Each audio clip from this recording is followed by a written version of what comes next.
साधनांनी जे साधत नाही ते संत सहवासाने साधते. अवतारी संत आणि इतर संत यांच्यामध्ये फरक असतो. अवतारी संत हे ज्ञानेश्वर महाराजांसारखे किंवा समर्थांसारखे असतात.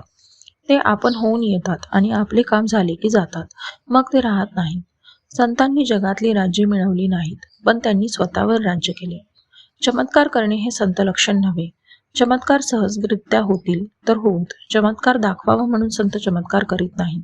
संतांची निंदा किंवा अपमान करू नये, त्यांची परीक्षाही पाहू नये, कोणाचेही वाईट चिंतू नये. दुसऱ्याचे हित करावे, हितच चिंतावे. उत्तम हित नामा वाचून अन्य कशातही नाही.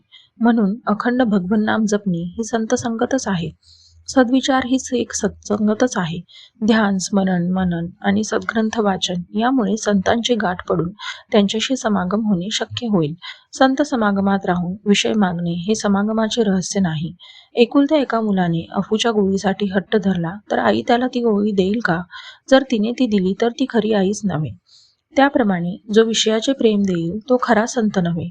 संताला विषयाचे प्रेम असत नाही. इतकेच नव्हे तर त्याचा माणूस विषयात राहिला तर त्याच्या हृदयाला पीळ पडतो.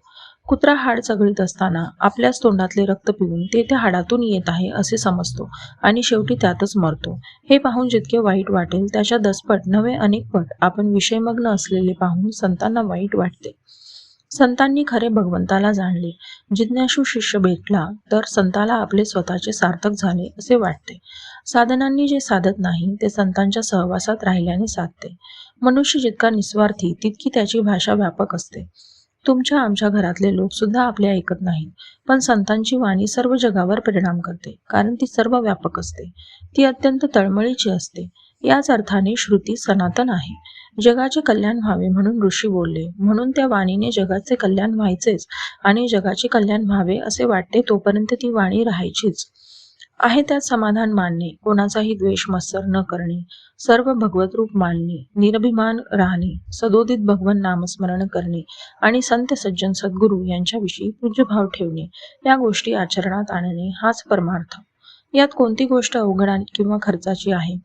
आम्ही निश्चयाने ती करीतच नाही म्हणून समाधान येत नाही. या गोष्टींप्रमाणे आचरण ठेवले तर समाधान येईलच.